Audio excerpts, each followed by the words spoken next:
Okay, I guess we're live. So, Guess we're live. What's up, everybody? I'm Dustin Corner. Tonight's Talkin Motorbike guest is the weird Honda guy, Trevor Watson. And yes, he's shaking his head. And I wore my Yamaha shirt so I could, bring the Yamaha superiority to him. But what's up, Trevor? Hey, how are you guys doing? So I just saw you last weekend at COTA, and you were that Honda that was like in a little tent, like right next to our pit box with the Attack Yamaha guys. And I was like, who the fuck is this weird Honda guy? And then walking around, I ended up meeting you, and you started quoting shit from the show. So I was like, fuck, let's have you on, bro. Yeah, it was good. The COTA deal. Obviously we get our pit assignments, and then we're looking at it and stuff, and we're like, we couldn't be any further away from the paddock. It's like, oh my gosh, we're all the way on the north side, and the other one's basically going into last corner, and then there we are right next to Attack Yamaha with Nova in between us. So I'm like, well, that's gonna be pretty good. We should get some attention from that. And MotoAmerica typically puts our tent when we show up somewhere where kind of the TV is at. So we always get panned right there. I don't know if it's by design or just luck of the draw that they're trying to get Honda back into the paddock, but okay, it seems to work out. And it was definitely cool being next to you guys and seeing how the process works versus, us guys that just, wipe the bike down and send her off. Yeah, I mean, the Attack boys are pretty well-oiled machine. It's like the same crew since like 16 for the most part. Right. So like these guys are, Richard doesn't spend too much time micromanaging these guys, like each side of the tent, so to speak. They know their whole thing and they just go and do it. And it's like automatic almost, it's pretty impressive. Like you see them, like I think some of the most impressive things I've seen is how quickly they're able to set up their like semi-truck pit presence with the awning and all that and the floor and all, like how quick they set up that stuff, and then also how quick they tear it down. And yeah, I mean they could roll up and have that shit set up inside of an hour, and it's pretty crazy. So yeah, the flooring part looks gnarly to me. That seems like a lot of work. Setting up a canopy in the tent and the awnings and all that stuff, I've done it quite a few times with Honda. And it's relatively easy on a hot day like that, like it was at COTA. I would not want to be up on that roof. Yeah. Yeah, that's crazy. Yeah, good. They have a cart, and they have the flooring in sections. So it's like, I can't remember how many tiles in, and then how, like, it's like 5 foot deep or 5 tiles deep. And so literally they just take sections and put it in order in the cart. And then when they pull it off, it's just like, boom, boom, boom, boom, boom, done, Yeah. And then, they walk around, some guys step on it. It's awesome stuff. I can't afford it, but guys in the paddock have elaborate setups now with almost MotoGP style partitions. It's still a canopy in the truck, in the circus setup, but the partitions they set up and the extra walls, and it's there's all those companies that sell that shit, and people get suckered into buying it, right? Yeah, pretty much. It doesn't help the results, but it looks bitching in the paddock. Hey man, sure. If you can't win, you might as well look cool, right? That's what I always say. Look pro, go slow. Yeah, you gotta go slow enough so everybody can see how cool you look. Right? That's right. Yeah. There you go. Yeah. It's like MotoAmerica. They're not in the racing business. They're in the entertainment business. Oh, is that right? That's my opinion of it. But yeah. So what leads you to that hypothesis? Well, I think if you can entertain people, like for example, for me, right? I'm on a Honda. Necessarily there. We typically fight for top 20s, top 15s, maybe, depending on the track. At COTA, we got our ass whooped, but we tried some things, and we can dive into that a little bit later. But hey, really quick, I'm being asked to turn your microphone volume up, and I have it up on my end as far as it can go. If you could turn your microphone volume up a little bit, that'd be awesome. And now I don't hear you at all. There you go. I just muted it and just kind of reset it, but it should be wide open. Okay. Well, that's as good as we're gonna get. Sorry. Maybe I'll turn mine down so we could. Yeah, let me turn mine down a little bit. I have a little knob, like It says using that fancy. I got this guy. Nice. Nice. Flux All right. capacitor. Yeah, something like that. I don't know. It's nerd shit.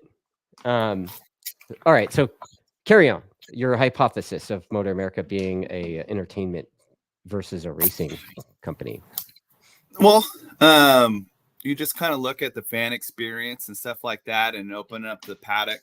If it was just strictly racing, there's only a couple guys at the front that truly put on a show, right? But it's the fan interaction and having that sort of access throughout the paddock, even the fan hot walk or the hot pit walk. Yeah. Man, that's what gets people engaged into the sport, gets people engaged with the brand, gets them tied in. It's not necessarily, Gagne going out there and as you say, mushroom stamping everybody. Yeah, mushroom print. Yeah. Yeah. So yeah, I mean, it helps to, I think, for the entertainment factor too. Like MotoAmerica, it does a really good job with the social.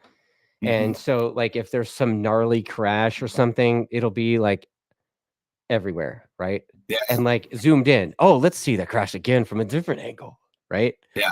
So, I don't know why people are, that shit hurts, man. But people are always. I mean, same reason why nobody watches NASCAR because they want to watch cars go around for 500 miles, right? They watch NASCAR because they're hoping some dude like loses a wheel and they roll until commercial, right? Yeah. Like Ricky Bobby style or whatever. So, man, that happened. Where's that? Daytona a couple weeks ago. That one car, man, that thing flipped old school. Like I have no idea because I don't watch NASCAR. Yeah, neither do I anymore. But you live in Tennessee, so like it's like a law that y'all have to watch NASCAR, right? Like, I think if I was down in Alabama, like towards Talladega or something like that, maybe. But yeah, there's Nashville Super Speedway here. I mean, heck, that's only 40 minutes from my house. So yeah, NASCAR does come here, but so does IndyCar downtown, and Nashville's a bitchin' city, man. Yeah, Nashville is kind of a unique city. It's nothing like Memphis, right? No. Memphis is just East Arkansas, man.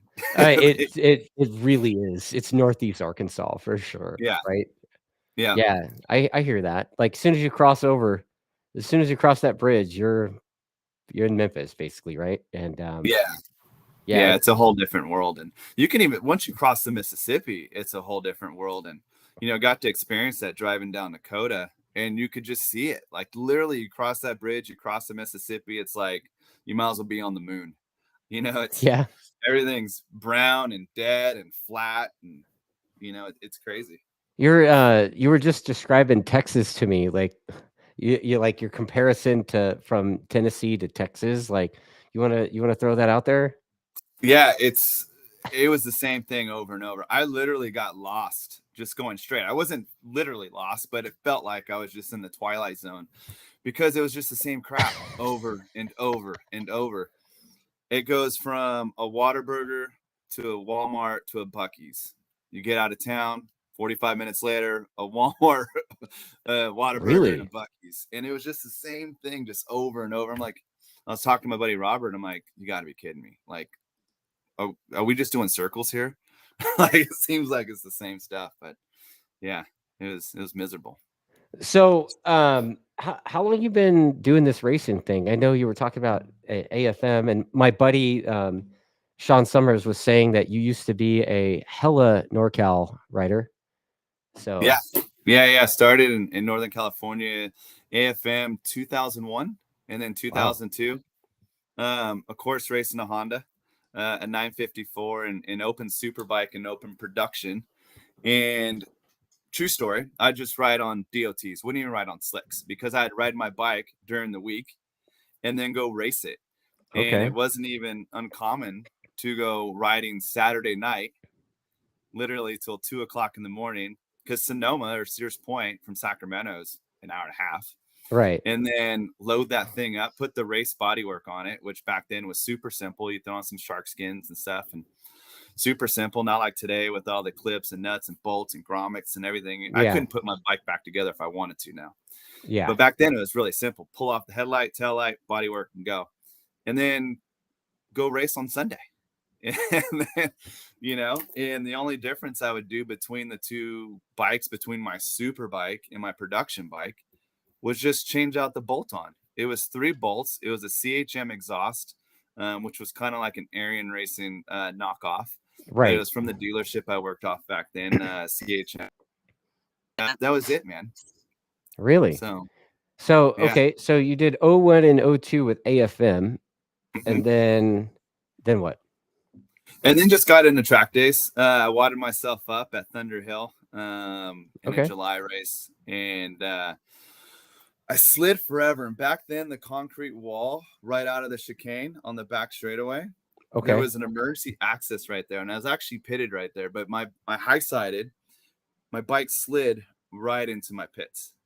It was crazy. All I do is pick it up, move it 5 feet over, or my guy that was helping me out. But when it slid, it went through the case cover, and it dropped oil all the way across.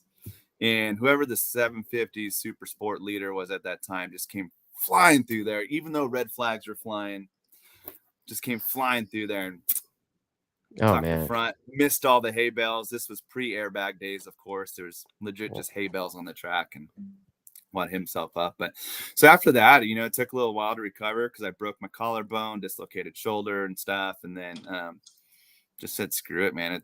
It wasn't fun at that point. So then just did a bunch of track days. And so you take a big hit and you're like, that's it, I'm quitting. Well, I didn't quit necessarily in that aspect of, but road racing I quit, but then I got into supermoto because back then that was the biggest thing. Dude, that's right. Supermoto, like I was talking to that, I can't remember who I was talking about that. Oh, Brian from SoCal Supermoto. Oh, yeah. And, you know, we were talking about that, like what the fuck happened to supermoto? Because like in the early 2000s up until what, 05, 06-ish? At least, yeah. Dude, supermoto was on fire. I remember there was like a factory Yamaha team basically with Graves, right? They had those 450s and with the Marchesini wheels on them and stuff. Like it was badass. And then it was awesome. And then it factory teams fell off the face of the earth, like disappeared. You know, it's kind of back, kind of, but it's not like it was. No, you know. No, I saw an organization on the race monitor thing that said like supermoto. I'm like, really? There's a super motor class again? But yeah, back then you had the factory Yamaha guys with like Doug Henry and stuff. You had factory KTM team with like Mickey Diamond and Doug Chandler was on it. And like wasn't Metzger doing that shit too? Yeah, Metzger and even the Boschums would do it as part of X Games at one time. That's right. Yeah.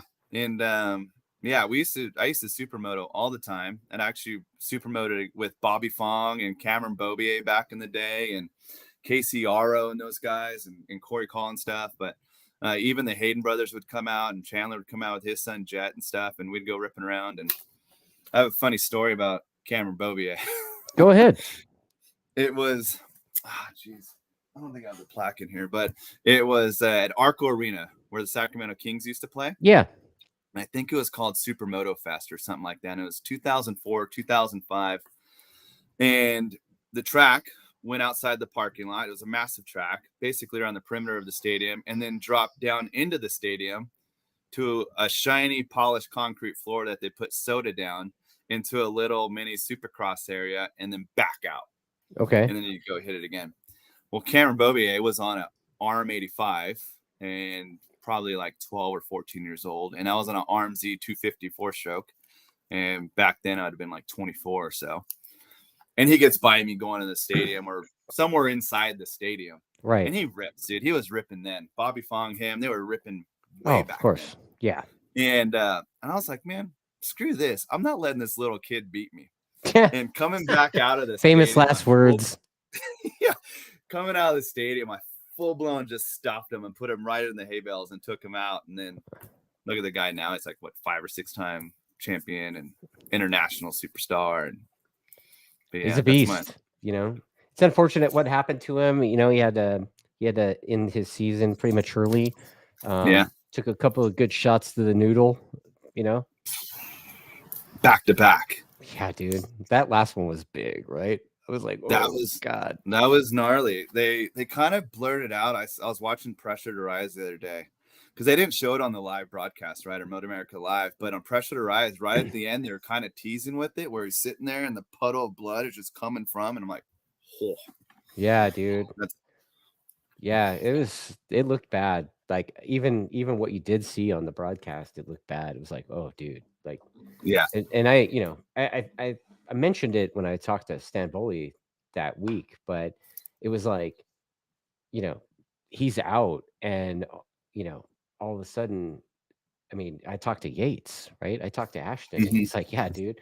He's like, I went into the chicane, I flicked to the left after jumping that curb or whatever. He's like, I pulled the trigger and nothing happened. Like, Yeah. what a gnarly place for, and the way the chicane over there. Did you race that weekend? I did not. Stock 1000 wasn't there, but Oh, I've that's right. been to what used to be called Beaver Run back in the day. Oh, okay. Before that chicane was there. I don't agree with the chicane. You could rip through there. That's actually a really, really fun corner Yeah. because you're just sailing it through there. It's just barely a kink. And I get it. There's a cliff on the other side, but I don't think the projection would take you that direction. Yeah.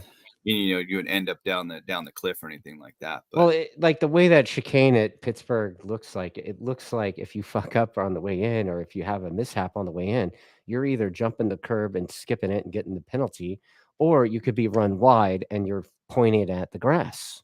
straight at the Which is, grass. I mean, you want to be pointed at the grass when you're on a 200 plus horsepower motorcycle on slicks, right? Like that's, especially after it rained, you know, Yeah. you really, that's the goal, is to be like super close to the grass, right? Like that's, I think. No, it's not the goal. And the reality is they could have extended that out further, because what you don't see on TV and people that haven't been there before is that that's a hill right there too. So there's very little room for margin to like run that thing up or anything like Right. that. So Yeah. yeah, you're absolutely right. You're just looking at a wall full of grass and there's nowhere to go right there. Yeah. By the way, I got some comments from Shalik coming in, and he's Okay. like, "Damn, man, a Yamaha guy and a Honda guy on the same screen." And then he's got like the barf emoji. Well, he's a Cowie guy. I mean, And first of all, he's a Cowie guy, so like yeah, he's kind of trash anyway, right? Like that's, I mean, I'll give him props for his first MotoAmerica race. yeah, It was dude. great racing with him. The dude's awesome, great personality, and we kicked it off pretty good down in the pits. And his boy Ross Brady, man, massive shout out to him. We did a motor swap Yeah. that did not pan out, but last night I picked up on something. He said race 2, he went into turn 1 last. He went in there second to last because I was last. Oh shit. So we put A some fact check. We got a next day fact check. Yeah, I didn't want to rain on his parade yesterday, but now it's my turn. I'll talk a little shit, but Yeah, dude. Yeah. So we put a launch control and a pit road limiter on the CBR. It doesn't come stock with it, but my tuner put it on there. It's a pretty cool little feature. I didn't know the launch control was engaged. The button was off, but apparently the way it works is once you drop it into first gear, pulling the clutch, it engages until you get past it. So I get a good launch and I'm taking off, and then the launch control kicks in. So I'm just stuck at like 6,700 RPM. Like, I'm like, you got to be kidding me. Oh, And the whole man. field goes right by me. And I go in that corner dead last behind Shalik, but he came out last. I mean, I went right around him right away. And he came out, he's like, dude, you freaking stuffed me right outside. I'm like, man, I had to go. You know, that was Like you were in the for that way. blue port to catch me. That's hilarious. Yeah, I mean, what's funny is I was just having a launch control conversation earlier today with Aaron Dearborn. He's like that dude out of Georgia. He Mhm. does a lot of video stuff, but I think he's racing at Roebling Road and stuff quite a bit on that side of the country. And he was talking about how embarrassing his starts are, and I was like, bro, Stampoli makes fun of me so bad because like I have all that shit on my bike and I won't use it. And he's like, dude, what the fuck's wrong with you? And I'm like, because I always do shittier with that than I do the old school way. Yeah. I've never used it, and I didn't plan on using it and didn't realize it was engaged. I actually get really good starts. Ask Hayden Gillum; he'll tell you. Yeah, well, Yeah, fuck. we ride together a little It's bit. really Yep. easy to get in that dude's way. Fuck everybody, even like if you're in top 5, you're probably in that dude's way, right? Because he's a beast. Yeah, he rips. He just got to work on his starts, but he's been getting a lot better for sure. But Well, yeah, he's a big dude, first of all, right? Like he is a corn-fed white boy for sure, right? yeah. But man, like once he gets that Suzuki spurred up, like he's rolling. That's it. Rolling is, I don't know if that's the term for it, man. The amount of energy is probably the best. Yeah. It's like a force that Yeah. when he goes by you, it literally like pulls you with it. You know Like what I you mean? It's get like caught up in his wake. Is that what you're saying? yeah, Like he like it's cuts through the winds because he's so big that he makes a wake behind him. Is that what you're he saying? almost brings like a sonic boom with him. Shut the fuck up, It's like, dude. I'm telling you, man. Like, if it's nuts, it's nuts. He shoves it in there, man. And like I said, the amount of energy that just goes along with it, you just don't get passed by it. Like it's a lot coming from him. Yeah, I mean, I just had that magazine experience with him, I mean, where basically we scumbagged him into being a goon next to my 2-up passenger. That's Yeah, about right. And if you if you invite that dude to be a goon near you, then yeah, he's gonna be a goon, and he's like really good at it. yeah, He's like, I would say that Hayden Gillum is on par with like Aaron Yates in his heyday level of yeah, goon. Yeah, yeah. for That's a sure. good You know, comparison for sure. yeah. I mean, he's a big dude. Yates was a huge dude, right? Yeah, And you need him to do a stoppie or a foot up on the pegs, rolling burnout, or stoppies or whatever it is, he'll do it, and he'll do it well. that's what for me. That's what it's about too. It's having a good time. Oh, And for again, sure. putting on for the fans. It's funny. His mechanic, Jose, came up to me and he's like, "Man, why are you doing wheelies on the practice, or why are you doing wheelies at qualifying and stuff?" I'm like, "You see that hillside over there? There's 6,000 people sitting over on that hillside, man, and they just don't want to sit there and see you wave and go by. I mean, they're Right. out there watching practice and qualifying like everything else. So after you do your practice start, man, go give them a little show and I was yeah, I was trying to convince Jake to let me scumbag Richard into giving him a wheelie button on the dash, like on his because dude, they got all these fucking buttons, dude. I don't even know what all they yeah, do, but like there's a lot, right? And none of those bikes wheelie at all. I mean, I know in 18 when Heron rode for the team, we had a wheelie button for him because he's yeah. like that dude's like kind of like the Anthony Gobert of that generation, right? And but other than that, I mean, these guys don't wheelie at these things at all. I mean, the R1, the bike's so long too. Like, I don't know if you noticed how long the thing was sitting there, but the wheelbase on them is just, it's like a foot and a half longer than a stalker, Yeah. So like wheeling them with all their nanny shit, like it just doesn't make sense, I don't think I've ever seen Gagne or Cam or yeah, they just goon it, right? They sit off to the side and kind of motocross, sit in a yeah. pile and type deal and They're goof like, around "Oh, that look, way. And like, look, I'm being Doug Chandler," or yeah. yeah. Like they do that. They don't do the wheelie stuff at all, and I suspect it's because the bikes just won't. Yeah. In their configuration currently, they just won't. But they do. You'll see them at the corner exits. You'll see like the little wheelies, Yep. or if they're pinned over a certain rise, they'll get one. But like nothing like no goon cool down lap stuff. No, yeah. They don't put on the show, man. They just go out there and race. Oh, well, the show is them kicking everybody's Racing. ass, basically, right? Jake, and Yeah. then whoever the second guy is, right? Whether it's Cam P or JD or Tony Elias or any of those Yeah. guys, they all end up on the box on that thing. I don't know how that is, but bike must be pretty good, huh? Yeah, Richard obviously builds a fantastic bike for sure. It's not every Yamaha, Scholte's not up there every weekend and stuff, and that bike's fantastic too. But He's been uh, having it. They've been having troubles over there. I don't know what it is, electronics or something's changed where a guy that I would consider a top 3 dude on any given weekend he's like down further back than that. And it's a bummer I'm sure Chuck is like pulling his whatever is left of his Friar Tuck that he's got left, Sure. He's pulling he don't have no hair on top, so he's pulling him out of his armpits, right? My observation, the bike looks violent. Skoltz is full blown wrestling that thing like a $6 million bull rider. He is absolutely wrestling that bike, where the attack bikes are as smooth as you like. Jake gets a little wobbly and stuff, but nothing like Skoltz. Skoltz absolutely fighting that motorcycle. Yeah, he's literally riding the wheels off of it, and finishing nowhere near what is a showcase of his talent and ability, I think. So yeah.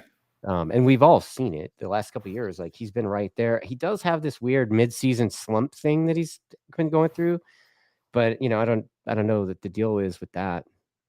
Yeah. So okay, so you did 01 and 02, and then you started doing track days. When did you come back to racing? 2010, and just for a brief moment. So I work for Honda Motor Corporation in the motorcycle division. So not only is my job, my passion, my hobby, it's my life and career too. It's all wrapped into one. But so I went to do a track day with it's called Moto Series up in Nelson Ledges, Ohio. Okay.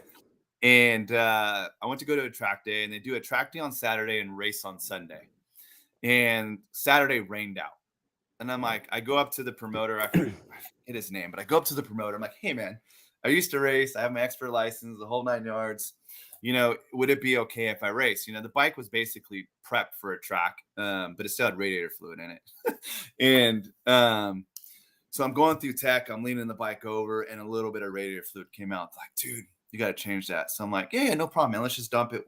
I'll put freaking faucet water in this thing. Let's just go. I'll change that out later. So they allowed me to grid up and Superbike, and they put me 13th on the grid. Yeah. And with no practice, because I was busy. Literally, I've only gotten one lap on this track. Yeah. And the track was still damp and stuff. And I get 13th on the grid and get a good start, drive up the inside. I'm like in 5th or 6th up on the start. And then a couple laps goes by. And the next thing you know, I can see 3rd right there. And I catch up to 3rd. And then I see the lead with each other, but they're not making passes because they're just trying to stay on the dry line. And I was just on DOTs, man. I was on, I think, GPAs or something like that, Dunlop GPAs. So I could go in the off, I go off in the wet stuff. And they made some mistakes and chased those guys down and won my first Superbike race, and never won an actual legit expert Superbike race until that point. Had good success in AFM, but that was always at the novice level. Right. So, so that was kind of cool to get back into that. And I did a couple. So you don't race for like 8 years, and then all of a sudden you do a track day race weekend and you beat up on dudes in expert. Yeah. At some weird track you've never been to. Yeah. Yeah. Nelson Ledges. Yeah. And that place is just an abandoned fairgrounds, man. Oh, really?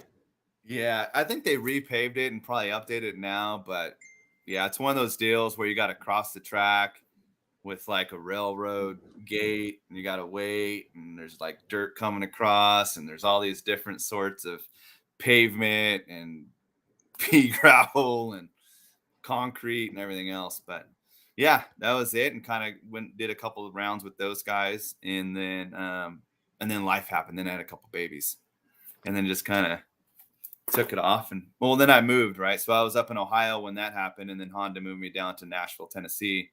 And so sold everything, liquidated everything for the move. Didn't have a bike for a while. And then 2014, I got back into track riding. Didn't want to race or anything like that.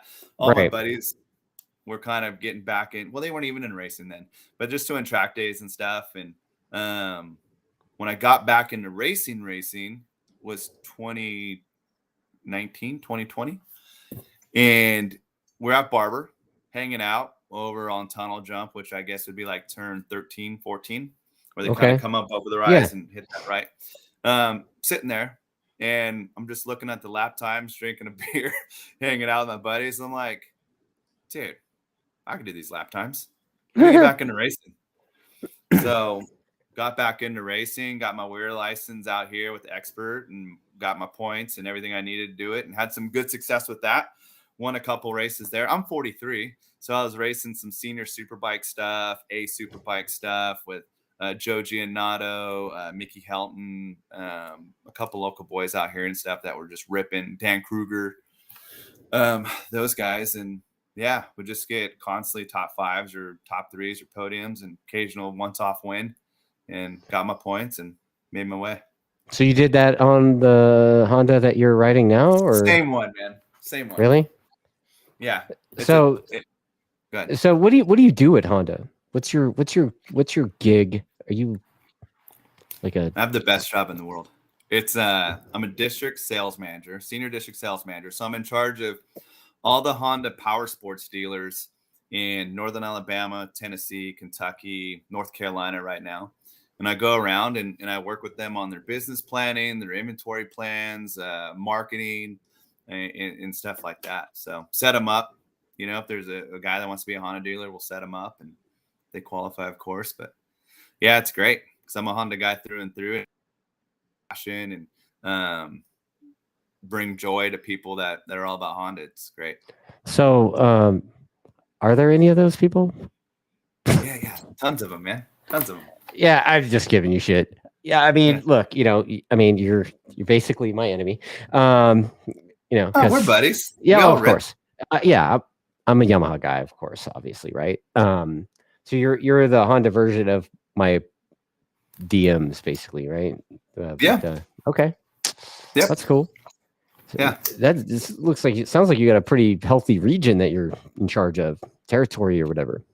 Yeah, it's a lot of driving. So, man, I always kind of joke about it and say that I'm a full-time truck driver, you know, part-time sales guy, part-time counselor, part-time business guy. You know, it's a lot of time behind that windshield for sure. And how long you been doing the MotoAmerica thing?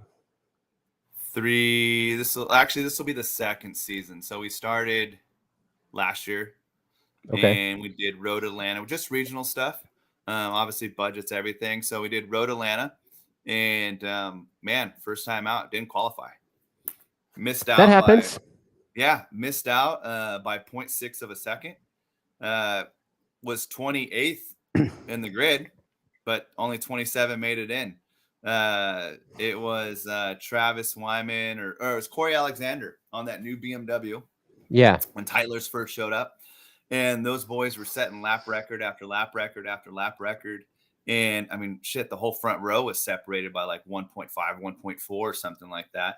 Yeah. And live timing went down. And man, when I tell you this thing's a bone stock street bike, it's a bone stock. It's a street bike. It's not a race bike. The horns and crappers, all the button, everything is still there for that stuff, man. And when we did this motor swap, they're like, dude, what's all this on your bike? I'm like, it's a street bike, man. It still has all the pads underneath the tank. You're like, I gotta ride it to work on Monday. What? Yeah. And so we missed out by 0.6. And when I say that was mentally devastating, because all the work going into it and financials and then training for it and drop a bunch of weight, because I'm not built like a racer. I'm over 6'3", and you know, at COTA, hell, I was 238 pounds before I wrapped a kangaroo around me. You know, so you're a cup of tea for the big fella, right? Yeah, and you know, that's my fault at COTA. You know, I took the summer off and got fat and tan and enjoyed the summer with my girls. And so that's always going to be priority. So then I just let my ego and my talent carry me there. But yeah, at Road Atlanta, that was, man, I cried like a baby.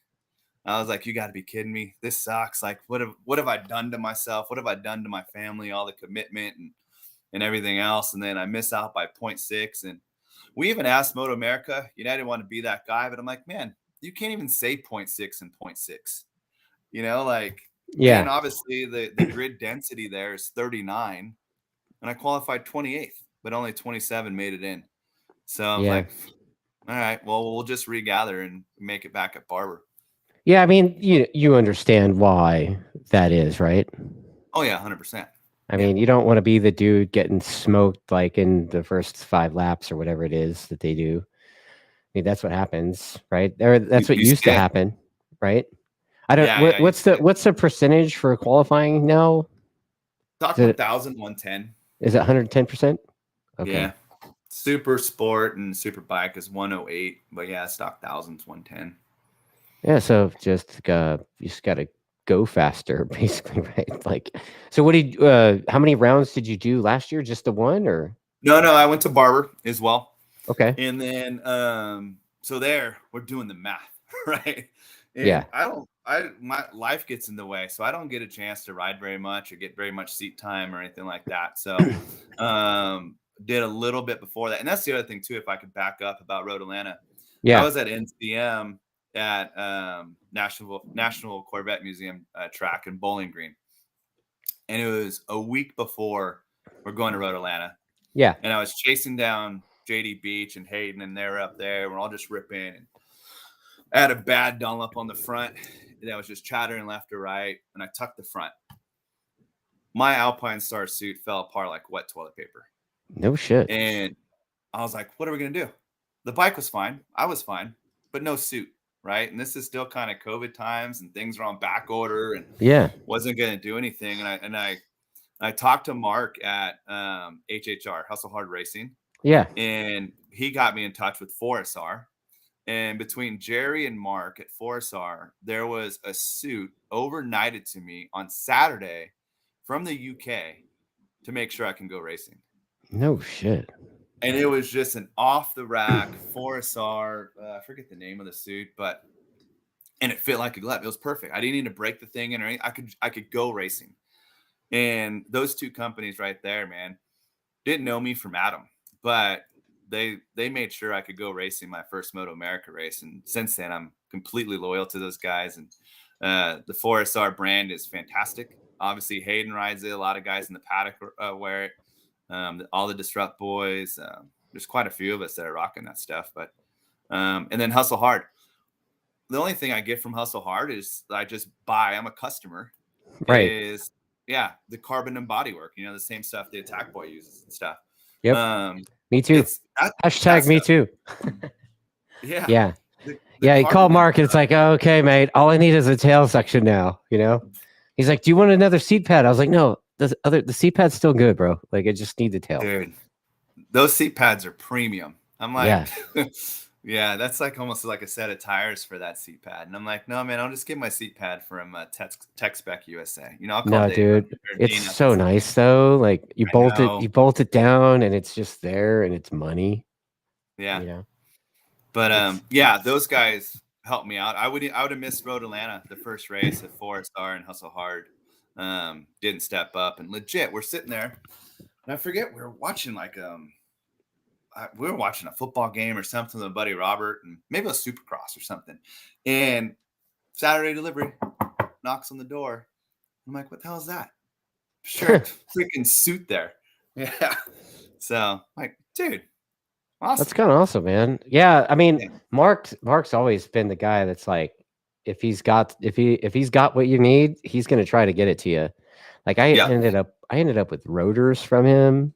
You know, he full on scumbag me into buying these rotors, man. And they're good though. Like they're really good, you know? Yeah. Like I had these I was using previously until I had to kind of throw that bike in the trash. But kind of a little bit. I was using the T drives, Brembo T drive rotors. And man, like I don't know why, but man, you look at those things wrong and they warp on you, you know? Yeah. And he's like, dude, you got to try these TK things. So I'm like, yeah, whatever, bro. Yeah. And then I'm at Barber in 2020 and he hits me up and he's like, dude, go talk to Kyle Wyman. I'm like, okay. I guess Kyle had him on his Ducati. So I go talk to Kyle Wyman's crew guy, and the crew guy was like, look, mate, this is what they are. And he like and I'm like, all right, I sold. So I ended up selling the T drives and I bought those, and I basically kind of broke even almost on the sell and purchase. But yeah, I mean, Mark Hustlehard was like all about it, dude. And ever since then, I mean, I bought all sorts of shit from that guy. So yeah. There's not, for me, it's the budget, but truthfully, the first year, man, I didn't have a single spare of anything. I didn't have an extra set of rims.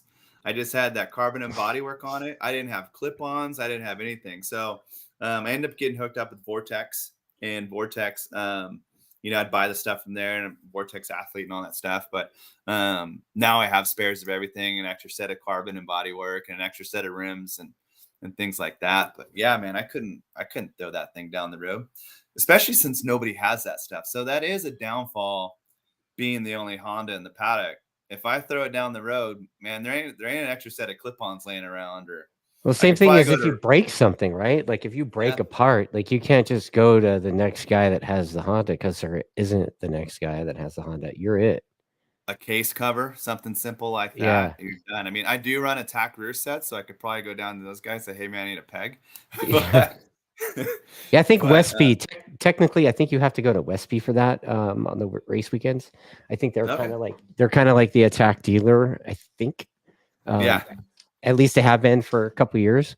But yeah, I mean, the Attack stuff, I like to keep that shit in stock in my rig, just because, you know, people at a track, I could save their track day, you know, or 100%, or on a race weekend, you know, like I can't begin to tell you how many like foot peg holders I've sold. And then they're like, what do you mean it's $50 or whatever? I'm like, bro, that's how much it is. Well, I could get it cheaper. I could get it cheaper from wherever. I'm like, well, that's how much it is, and I'm here. Yeah. You know, like this is an $8 bottle of water. Yeah. No. I mean, it's just retail. It's, you know, it's not like I'm marking it up, you know, it's the retail price. So like whatever that is, that's what you pay. And it works, you know.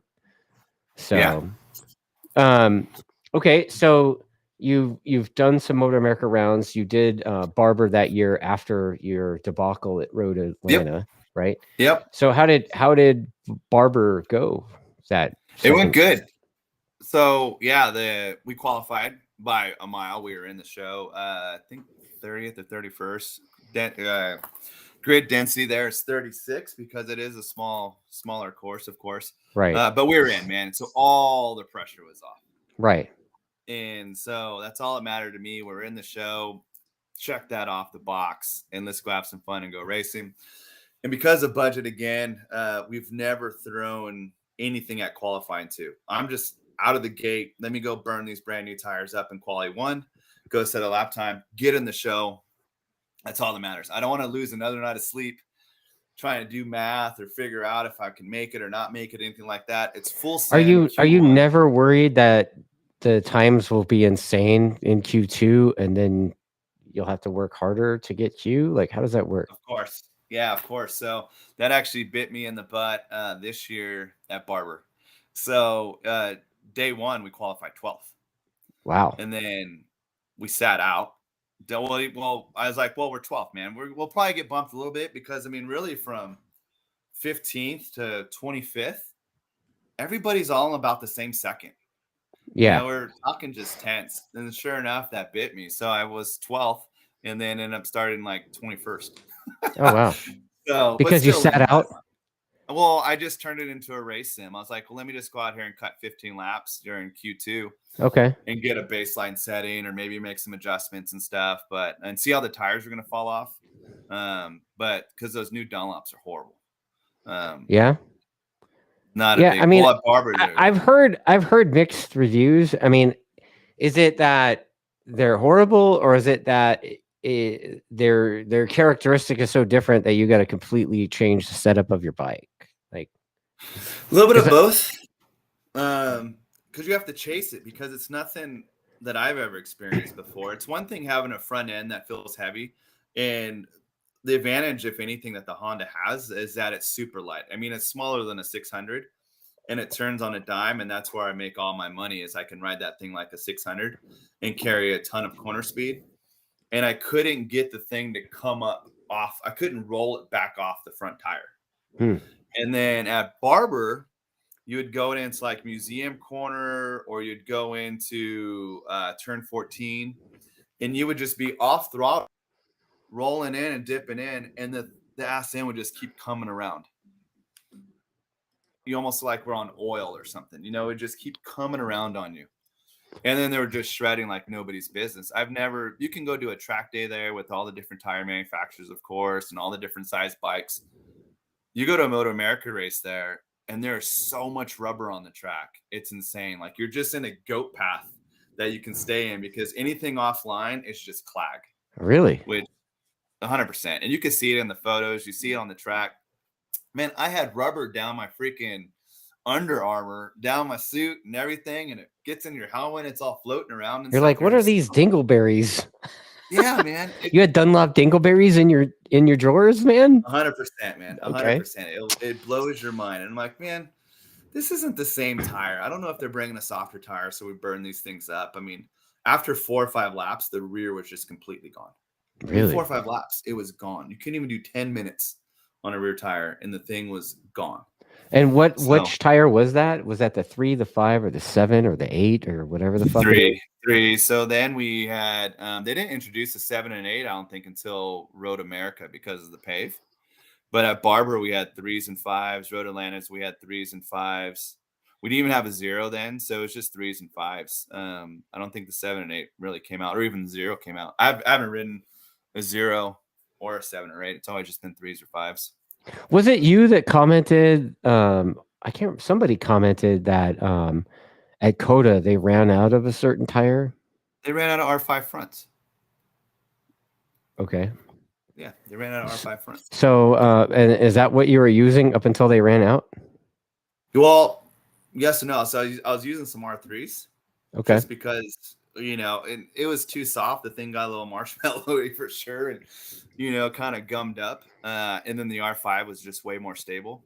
And then luckily we just had an extra R5. So again, we weren't throwing a bunch of tires at it. At COTA, we had a massive issue with the engine. My bike is bone stock. When I say it's stock, man, it is stock. So everybody says their bike is stock. I know, man. I know. It's such a cliche thing to say, but when you look at the trap speeds, and I'm doing 168, and anybody else doing 180, I mean, the bike has 171 horsepower to the rear tire. It's, super sports. So definitely down on horsepower. Again, I'm not built like Peter Pan or anything. So he's not built like Peter Pan. So man, we're down. So Paul, Clydesdale. Yeah. We got some power and torque, but no top end, man. We're not thoroughbred. You're right. We're not going to win the Kentucky Derby, but so we dropped an SP2 motor in it that promised to have a little more horsepower, and it didn't. The thing fell a little flat on its face, and then it was just a box full of neutrals. I'd be on D cell and be in second gear, just like doo, and it would just fall out of gear. And it would happen all the time. So that's what happened to us in Quali 2, because I was like, you know what? We're going to send it Quali 2 finally. We have a set of tires. We're going to go for it, man. And we're going to move up and we're going to full send this thing and enjoy this motor and enjoy tires and do what we should have been doing this whole time. And it didn't pan out. I actually went slower in Quali 2 than I did in Practice 1. Really? And yeah. So I'm like, this isn't going to work. And of course, there's only a couple hours between Q2 and the race. So not enough time to change the motor. So we just changed some gearing so I could just bypass second and drop that thing all the way into first. And that seemed to help. But I was sitting there. I'm like, well, I'm not going to bowling ball anybody because this thing accidentally went into neutral. Right. And I lose all my engine braking. So I just chilled out, got a good start, chilled out, made my way up to 24th. I qualified 31st. Made my way up to 24th. And then the motor just started overheating, man. It was like 270 just up there. And it started slowing down and slowing down and slowing down. I'm like, dude, it's about to grenade. And got past, and it finished in 27th. And then Ross Brady and my boy. So you ended up finishing without it grenading. Yeah, without it grenading, but damn near lost 15 mile an hour down the back straightaway. I mean, the thing was just falling on its face. Absolutely. It wouldn't accelerate, it just was done. And and when you I'm giving you shit now, but like when you say it's not accelerating, it's like, it's less than the normal Honda, right? Like it's, Yeah. So that's another advantage that the Honda has, and especially my street bike, because the street bike is designed for low end and mid range. Right. It's not, there's nothing up top. So I can squirt out of the corners with everybody. And then once we hit fourth gear, they start pulling away. So at Road Atlanta, we were down 17 miles an hour. At Barber, we were down 12 miles an hour. And then at COTA, we ended up being down 20 miles an hour. Oh, wow. But we're making it up everywhere else, Okay. So the bike is that agile. The suspension is bone stock. Really? Stock spring, stock everything. Yeah. Like stock shock? Stock shock. Bone stock. Wow. Folks, this guy is racing like a stock shock in MotoAmerica. Stock fork cartridges too? Yeah. Electronic forks, man. They're not even legal. They're not even legal. The bike is so stock, it's not legal. Okay. Yeah. Do you have the OEM steering damper on there too? Don't they have like an electronic damper? You have that too? Wow. ABS?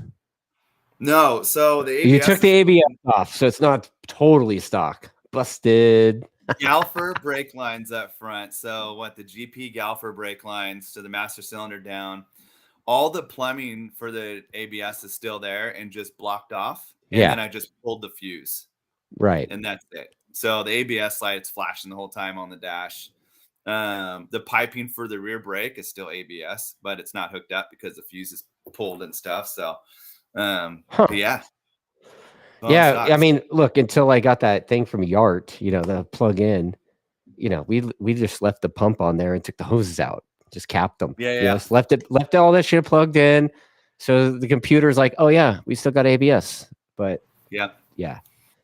Yeah, I would like to have the more performance and stuff like that for sure, because obviously I'm getting handicapped a little bit, but let's say I dump $10,000, $15,000, $20,000 in the bike. Okay, now I race instead of racing for top 15s, I'm racing for top 10s. That's only a $500 payout. You know what I mean? The risk reward and financial commitment for the little, it doesn't even pay for the fucking set of tires we got to buy. Yeah. So it's not worth it. See, that's where your problem is. You're trying to make sense of spending money in racing. Yeah. Don't do that. That's like grown-up shit, dude. You're supposed to just go all in and send it, right? Like that's what we're supposed to do. If you're like 100%. Really full scumbag, like, most of us, like that's what you do. You don't think about how much it costs or like any of that. Like, I think about how much it costs. Why are you gonna be so mature, man? Like, why do you gotta be so adulting? Yeah, I did get a ton of help from COTA, from John Cook at Track Day Winter, and then also Patricia and Mike Matt from BTI Photo. They stepped up tremendously and helped me out with tires and some financial help and everything else, and basically got me to COTA. Oh, that's awesome. So massive shout out to those guys. But yeah, man, I cashed out my vacation to go racing. And I do too, man. Yeah. And a true story at Road Atlanta this year. I'm about to go out for race 1. And this little Japanese guy's come up. I'm in my leathers, about to go out, give my wife and kids a hug and a kiss, and my boys some dabs. And all right, let's go get it. And this little guy comes up, and a good buddy of mine, Jeff, that works for Honda, he's like, "Oh, that's Ishii-san. That's the president of Honda." Yeah, he's like, "That's the president of Honda." I'm like, "You got to be kidding me." Wow. So I was like, so he's like, "So who pays for all this?" And I'm like, "Well, you do, kinda, because I cash out my vacation for this." And he laughs and he's like, "What about your sponsors?" And I'm like, "Well, I pay for all this. I mean, I just get discounts and stuff like that." And he's like, "Oh, we must change." And Ishii-san is a massive road race fan.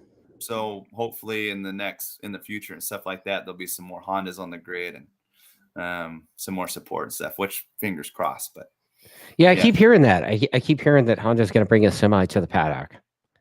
Well, I don't know. In Superbike, and I heard they're going to come in Superbike. I'm like, okay, good. I mean, if there's who's going to ride the thing? If Honda were to bring a Superbike to the MotoAmerica paddock, or 2 Superbikes. I've heard both. I've heard 1. I've heard 2. But who would you pick to ride it? Who's available even? If it was like a factory supported thing, or a factory support, or a full-blown like factory team. Right. Yeah. Interesting. I mean, you'd have to look at some talent that maybe he's doing baggers or something like that. Maybe like a Kyle Wyman or a Bobby Fong, or a James Rispoli, something like that. Maybe even, I know Corey's pretty tight with the Titler's guys. Maybe get him on a proper super bike instead of the older stuff. Yeah. So there's some stock 1000 guys or some bagger guys that definitely have. I mean, even Hayden, right? I mean, if it goes to a factory supported team or a factory team, there's another guy. Or like Corey West, those guys. Yep. Yeah. So there's some seats out there that could get filled. It just kind of depends on what gets put together. That's above my pay grade, but I would love to be part of that if it does, in one way or another. I know that Brandon Wilson and those boys aren't waiting to sign up all high rev Trev with a contract, but they'll send some help when they can for sure. So I've got some comments coming in. I've got a comment coming in from Facebook. The guy asks to be remained anonymous because he's kind of a puss, but he's suggesting that that there's pictures on your social media that show Öhlins forks and shock on your Honda. Is that stock forks and shock? Yes, 100%. Is it SP or what is that? Yeah, it's an SP. Yep. So it's an SP1. It's a 2018 SP1. Okay. And they've never been serviced. So I had a leaky fork seal last year at Barber. Okay. And then so Öhlins fixed the leak seal last year at Barber. And that's the last time the forks have even been touched. So whatever oil's in that, whatever's in it, that's it, man. I don't even touch it. So, dude, your bike is the one that what's this fuck did the Isle of Man? It was like, oh, it's a box full of neutrals. That's your bike? Yeah. Yeah, wow. Well, the 2017 was, and that's the motor that we dropped in there was a 2017 SP2 motor that has a little bit of performance stuff too with ported heads and some stuff like that should have helped out, but it didn't. It man, I didn't believe that until I experienced it myself at COTA. And I'm like, dude, give me my 2018 engine back in this thing. Dude, my headers are stock. The headers on that thing are stock with a $50 eBay cat delete and a slip-on Akrapovic. Okay. Wow. Like, I'm a club racer scumbag, and I'm like, bro. Yeah. Your racing priorities are fucked. Like, it's mind blowing. You're supposed to be like a normal racer that spends all the money. No, I don't want to spend the money, man. I want to go out there and experience it and have a good time with my buddies and bring that along. And because we're all race fans, right? Again, this all started because we're sitting on the side of a hill hanging out. We went camping that year, brought the RV out and everything. And we're sitting there and we're just looking at lap times. I'm like, man, let's go do it. I got my ego and my talent's big enough to maybe go have a go at it.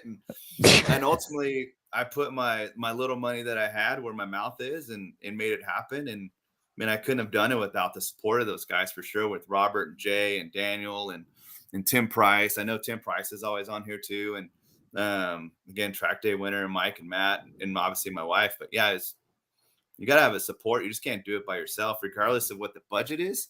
Man, if you don't got a solid team that believes in you, you have to do it. So hopefully I let those guys, have a good time and did them proud and did some training when I could. Man, I got a Peloton.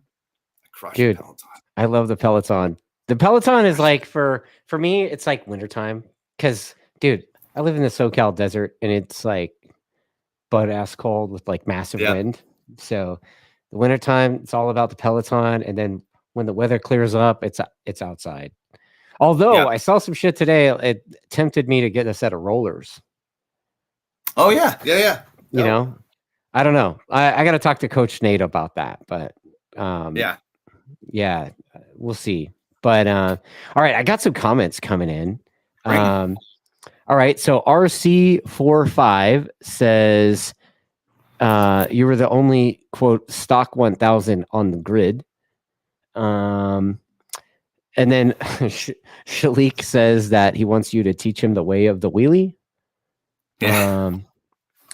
And he also said that you weren't lying about Hayden Gillen because that's how he felt following him in the S's. Let's see what else. He says also that he's a husky boy, so he feels you, not being And also, he suggests that should be a new T-shirt. Like, I'm not built like Peter Pan. Yeah. Yeah, that'd be a great one. Yeah, I mean, it could be. It could be. We'll have to check on that, but maybe. Yeah. Let's see here. And then spending all the money until the wife kills us, basically, is what Shalik says. Trisha's hobbies says they love you. Is that Thanks family? for support. So that's BTI photo. Okay. I'd assume so. If it's Trisha's hobby, I think it isn't if they're saying that. So yeah, thank you so much for the support and the financial help to get us to COTA, man. That was just awesome. So thank you guys so much. So you know what I asked Shalik this, but can you describe your like how would you describe your experience, the difference between your experience club racing and MotoAmerica racing? Yeah, club racing is for me a little bit less intense because of the separation in talent, right? So there's a massive gap in talent in club racing, so it's a little bit less intense. The tracks or the time on track is a lot less. We can run Pirellis, so that's Yeah. But when you go to MotoAmerica, everybody that's in MotoAmerica for the most part deserves to be in MotoAmerica, and they have some credentials to go along with that. And whether, man, for me, it's a lot more fun. Even though we're not racing for wins like we would, or top fives or podiums like we would in club racing, we're racing. I'll never forget the day at GNF a year and a half ago, 2 years ago at Barber for GNF. And I just podium. I got third. I think behind Giannato and maybe Dan Kruger or something like that, or maybe Jeff May was there. I forget. And I got third. And my buddy Tim Price comes up to me. He's like, "Dude, what's wrong?" And I'm like, "That was so boring. That was absolutely boring. I wasn't racing anybody. Those boys checked out. I checked out from the next group, and I was just out there cutting laps by myself. I mean, I was miserable out there. I wasn't racing anybody. I was just doing laps. And yeah, I got an $8 piece of tin that says I got third. But You're all thanks. Yeah.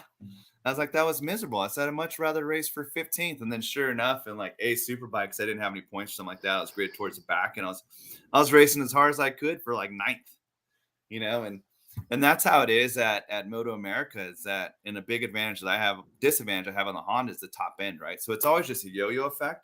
So when we get roadblocked, if you will, because those guys aren't carrying quite as much corner speed, you're seeing the next group disappear a tenth at a time, and your balls out. I mean, you're going as fast as you possibly can, and you can't even make that pass on the dude that's in front of you. That's only a bike length in front of you, because we're all within the same tenth or half a second and stuff like that. So the experience of racing and intensity is massive. And then of course, just being part of the whole show is fantastic. The fanfare stuff is great. Being on TV all the time, man, you the weird guy in the Honda, we get a ton of attention because the only guy in the paddock on a Honda. I got a picture on Facebook where obviously we were pitted next to the Attack Boys. Yeah. And we have a line like 30 deep. And there's nobody over there for JD and those guys.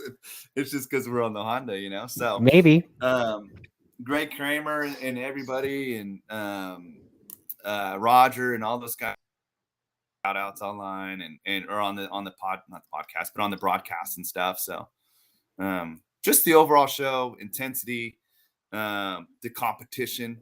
Man, if you're a racer, you want to race. Whether it's for 20th or $1. You still want to race. Yeah. You just don't want to go out there and cut laps. And in club racing, it's good to kind of stay sharp and stuff like that. But a lot of times, like I said, the experience level, it's basically like A group to B group. A lot of times. Oh, really? Yeah, wow. It's not even close. Yeah, we're even AFM and stuff too. AFM, it just depends on the class. And if you go to Formula Pacific where they have a lap time cut down and you have to qualify at a certain lap time, then those boys deserve to be in there, and you're going to have, some good, tight, close racing. But when you have a dude like that's cutting, I don't know, a 29 or a 28 at Barber, and you have another guy doing a 41, and you guys are in the same class, that's not racing. Yeah, I mean, I get what you're saying with the club racing stuff.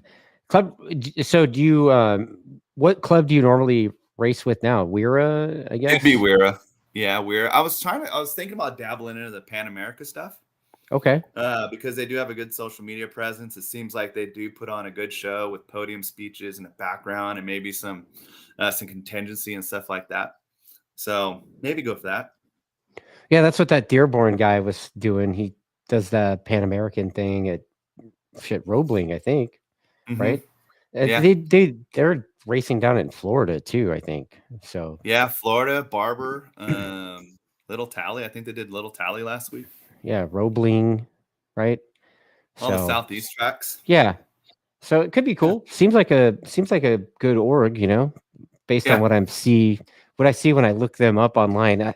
When I was building that club last couple years, I looked up all the clubs, right?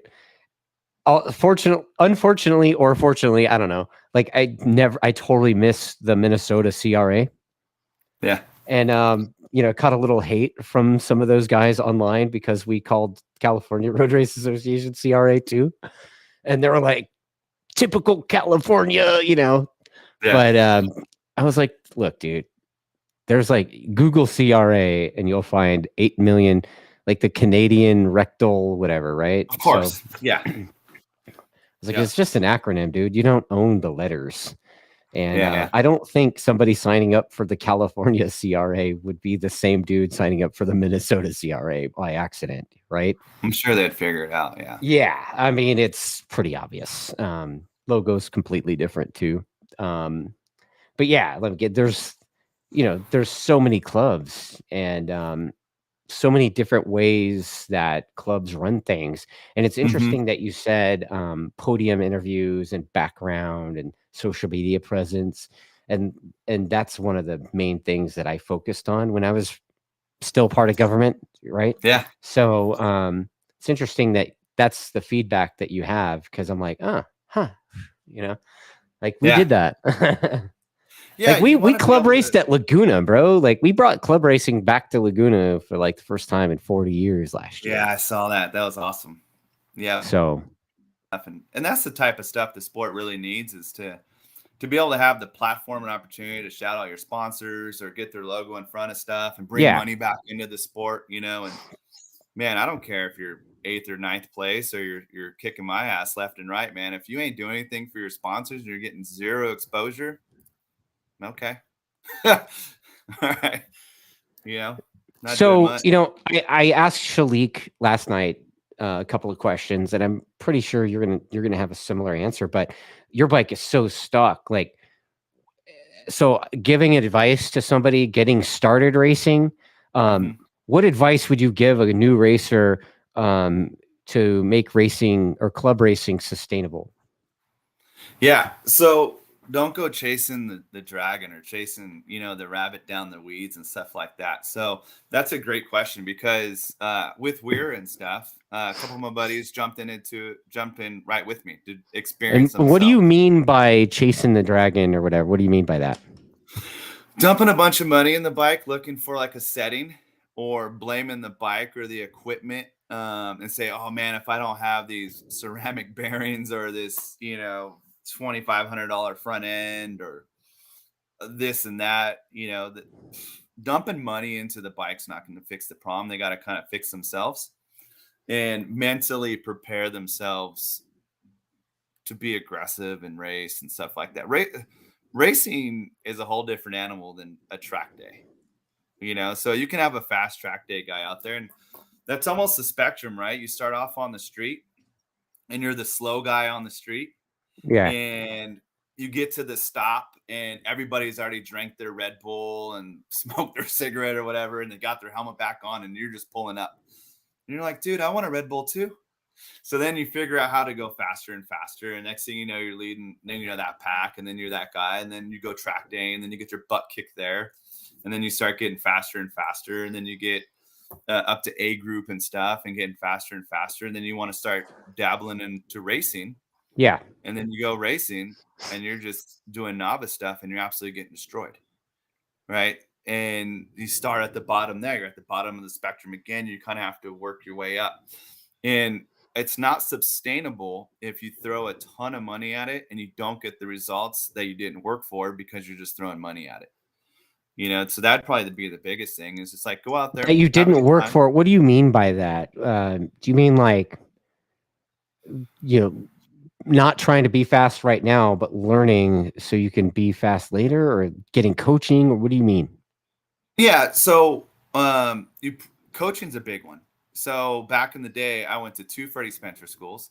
So that's how I know like Nick Einosh and Ken Hill and those guys like that. I mean, and then surrounding yourself with fast guys. I think you talked about a little bit like sandbaggers and stuff on previous podcasts. That's doing you no good. You legit have to surround yourself with guys that are going to pull you along to where you can learn something and study it and apply it and take notes from it, whether it's mental or, legit reading a book like Sport Bike Riding Techniques. I don't know if Twist of the Wrist is the right one. That's a little bit too much street oriented, but a book like Sport Bike Riding Techniques, but that's an old school one by Nick Einosh. The thing is fantastic. And, with the Yamaha Champ School type stuff with the 100 points, man, that's what it is.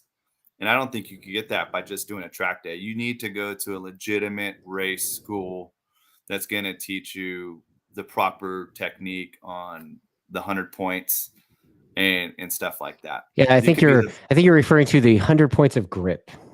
Yeah. Yep. 100%. Yeah. Yep. Okay. You could be the local fast dude at a track day all you want. You go out to a race, you can get your ass kicked. So that makes sense. But anyways, yeah, just don't throw a bunch of money at it first. Don't throw your money at the bike. Throw your money at the training. Is that what you're saying? Okay. And tires, right? Like spend all your money on tires and training and not all your money on the bike. I don't even know if it's tires, man. In today's world with all electronics and stuff like that. No, dude, it's tires, man. Yeah. We race in the SoCal desert, bro. Like it melts tires. Okay. It's like 110. So I go through my fair share of rear tires for sure. Yeah. But if you can learn to slip and slide and get more seat time, whether it's on CRF 100s or TTR 125s or whatever, that's going to be beneficial. Any amount of seat time you can get, whether it's a little dirt bike, motocross bike, and apply sliding, that's going to be a big dude because we're always sliding. The front end's always tucking. It's always a controlled crash every corner. It's not a smooth track day ride. It's a controlled crash almost every corner. Really? So. Wow. Okay. That's pretty intense, dude. Okay. And then also, like, what advice would you give some guy that's a club racer that possibly has aspirations to do MotoAmerica stuff? Yeah, kind of the same concept. If he's club racing, he probably has some skill set already with racing, but it's just picking up the intensity and giving 10/10 the entire time. Even the outlap. Right? It's not just gradually warm yourself into this thing. Like you have to be able to go and take off right then and have that mental fortitude to do it. And then on the physical side, you have to do it as well. So cardio is a big one. Strength training and core training is a big one. But for me, I mean, I got a jacked up wrist and I got a dad bod and everything else, but my cardio is fantastic. I don't get tired out there. I don't get tired doing a MotoAmerica race. It's only 19 to 23 minutes. It's basically one session at a track day. Right. And it's full send, right? So if you can train your heart, whether it's on a bicycle or a Peloton or rowing, to max out your heart rate and then learn and teach it how to just float around 120, 130, where your max is 180, 190, but you're 10/10 and you're fucking full sending it, but your heart rate's just relatively calm. It's almost like you're jogging. That's going to be massive because a lot of dudes gas out real quick.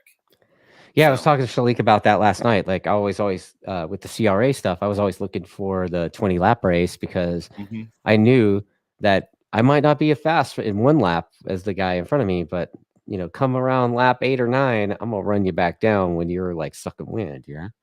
So I spent a lot of time on the bicycle, bro. So like heart rate is like it's like key. I can go hours, like 5 hours at like 120. Yeah. So it's doing a 20 lap race, like barely broke a sweat, dude. Right? Yeah. So, 100%.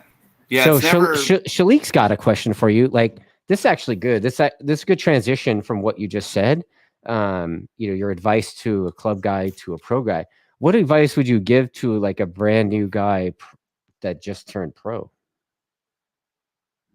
Yeah, like Shalik. Yeah. I thought he did fantastic. He kept his head cool out there. It's a learning experience, and COTA is a massive stage. The track is really technical. It's bumpy. It is 45 different types of pavement out there, from parking Really? lot pavement to it wasn't what I expected. Definitely different from the video games I trained on. But You train on video games. that's how I got a lay of the land for the track, man. I was just playing MotoGP 2019 a couple days beforehand, just kind of figuring, watching YouTube videos and jumping on the Peloton and treadmill and just have those up on the screen and just getting reference points. And because it was and walk the track too. So for me, some of these tracks we don't go to, and I don't personally get a bunch of seat time. Okay. But I like to see where the fast guys are braking, because I know they're going way faster than me. And if they can break there, I can break there, and maybe a little bit further because of the big speed difference, right? So walk the track, get a reference. And if you get an opportunity to jump on a scooter or something during the, super bike qualifying or super bike practice, and you can go around the track and pick up where their braking markers are at and bring your notes or bring your track map to that and say, okay, they're braking at the Buffaloes, or they're braking at the bridge, or they're braking at this Dunlop sign, or Mission Tortilla sign in a lot of cases now. But if you can, take those notes and see where they're doing it at and just apply it, I think that helps out tremendously too. Dude, you're the first person I've talked to that said that. And that's interesting, man. Like, so what you're suggesting is to, first of all, the track walk. We'll talk about that in a second. But like, you're talking about actually going and scouting the fast superbike guys and like trying to apply some of that stuff to your own game when you go out. Yeah, Dude, 100%. that's really smart, man. Well done, dude. I like that idea, man. Holy shit, that's a good idea. If you're not doing that, you should probably be doing that. I don't know if Shalik did that, but perhaps if he has another opportunity, I bet he will. I definitely encourage it, and especially the track walk. So we didn't do the track walk at COTA because it was just too damn hot. There was no way. You weren't going to do that. And that's the other thing too I don't like about MotoAmerica, where you can't ride your scooter. I mean, I would like to know the definition of a scooter. Can it be like one of those stand-up bird scooters, that we all rip around on in the paddock? Because okay, don't take your Ruckus out there, right? Or your Zuma. But all these guys are out there on electric bicycles. What's the difference between an electric bicycle and a stand-up bird scooter? So I think that would have helped if we didn't have to walk that in that heat. We'd have went out there, because as you're riding, the faster you go, the flatter the track gets. Almost your perception of the cambers and the hills and all that kind of stuff really flattens out. So if you can walk the track and see like, oh shit, turn 6 is banked, it has camber to it, I can send it in there way further. But when I did P1, or when I was out here for a track day, I didn't know it just looked flat and off camber, and I was not going in there as deep as I could. But then when you walk, you're like, huh, this thing has a couple degrees in it. Plow the front through here, no problem. You would never pick that up if you're just constantly doing track days and stuff. You literally have to walk. When you're walking the track, do you like bring your notes out and track map and like, okay, there's camber here, I can bury the front here, or are you looking for what else are you looking for on your track walk? Are you looking for your exit potential, or are you looking for your brake? What is it specifically? Or do you have like do you have like a system that you follow that you're looking for? Yeah, it's entry and exit. Okay. It's never mid-corner. Mid-corner, maybe to see what the pavement looks like or something like that. That was interesting about COTAs, like through the S's. There's so much rubber laid down where you couldn't decipher almost where the white lines were, or the candy stripes, or even in some cases where even the green was. I know Bobby Fong missed it a bunch of times. But that guy was going back to downtown Austin through his shortcuts. But it was but that's it. So seeing corner entry and what it looks like and where you can apply it, whether there's a crease in there or a bump or something like that, and then exit.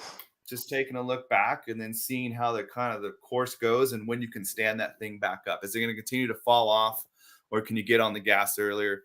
I don't spend too much time looking at the apex. It's entry and exit, and I look at it going in, and I literally walk backwards looking out of it. You know what I mean? So Okay. That's yeah. That's kind of how we set up the cones at the champ school. Okay. Right? Yeah. I've never been to a champ school. I've been to a Freddie Spencer school, but never a champ school.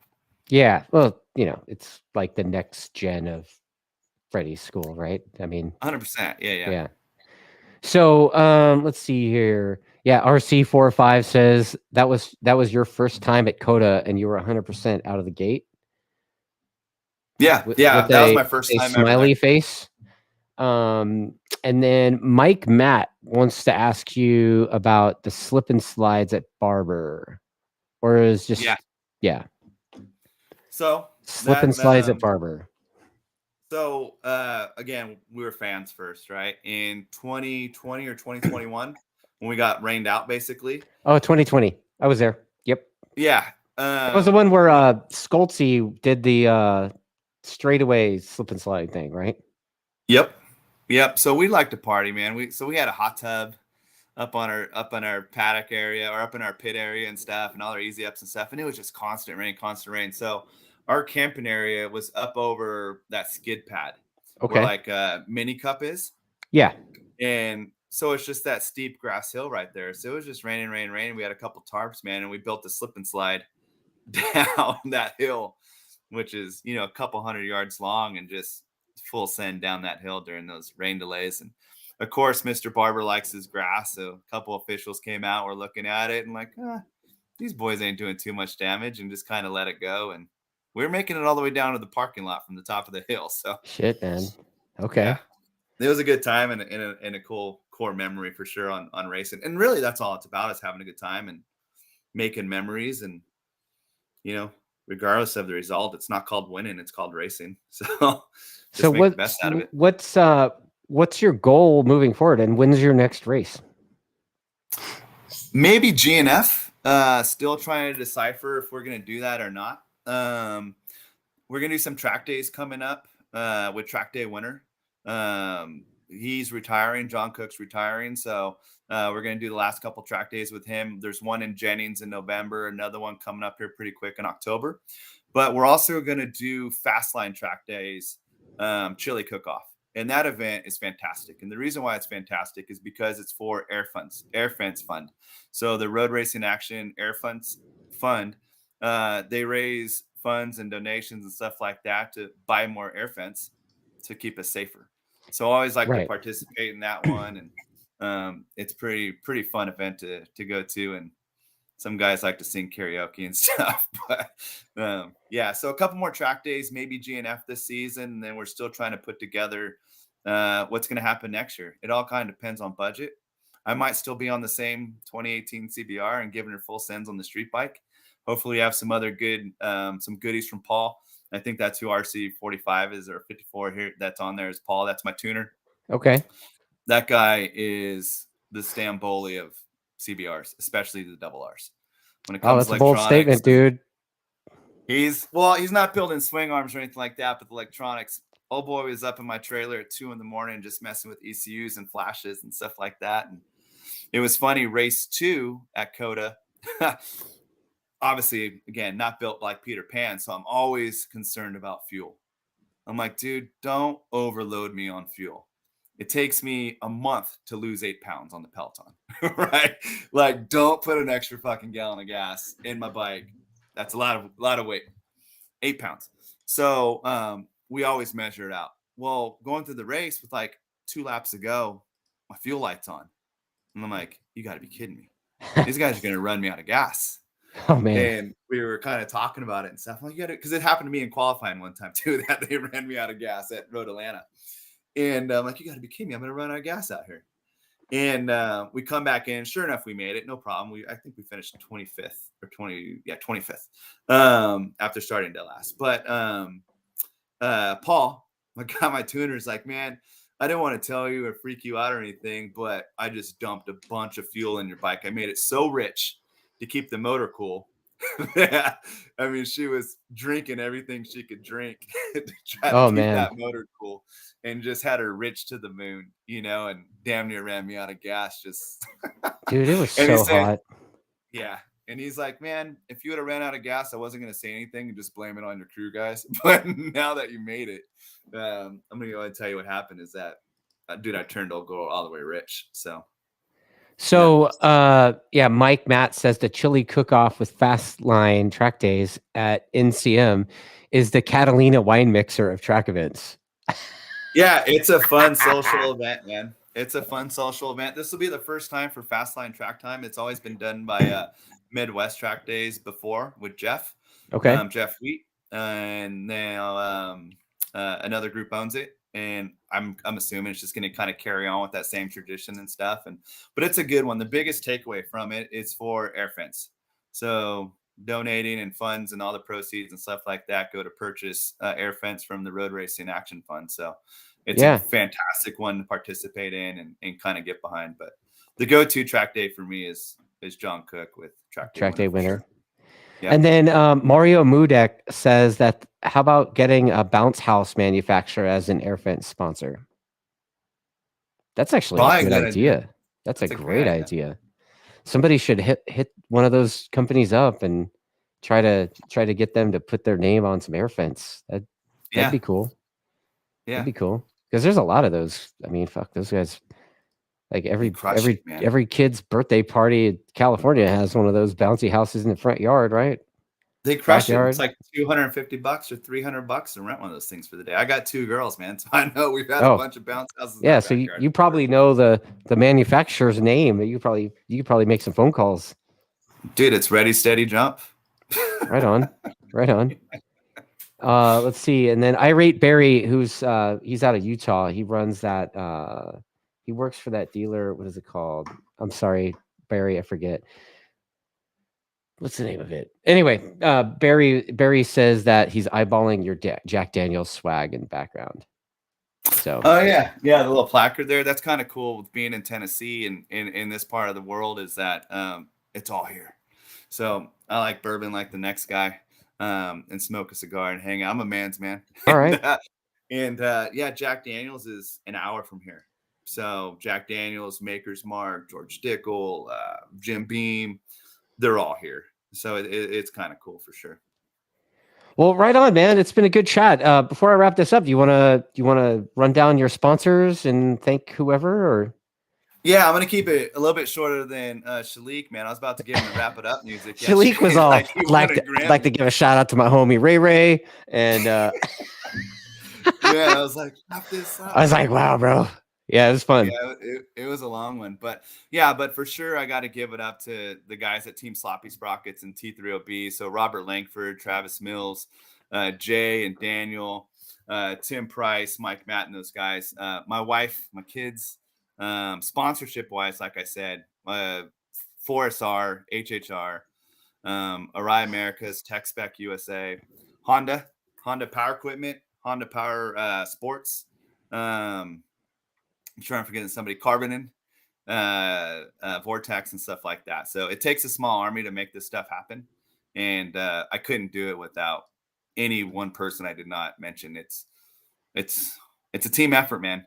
So much appreciated. And even the time away spending from family and work and commitment, these guys just volunteer and are just along for the ride to be part of the experience. And I couldn't be more grateful to share that experience with everybody. So, yeah. That's awesome, man.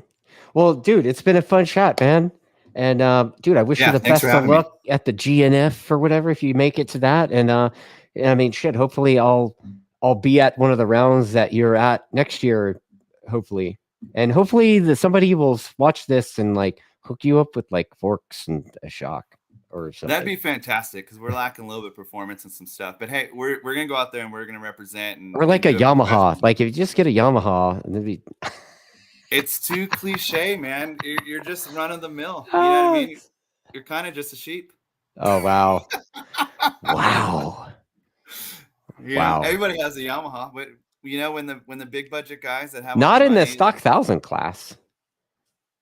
There's quite a few. Stock 1000 is like very like BMW centric, it seems now, and it was Cowie centric before, but yeah. Well, all right, man. Well, based, but yeah, it's probably right. But yeah, man, I wish you the best of luck, and it's been a fun show, man. So thanks for joining. Yeah.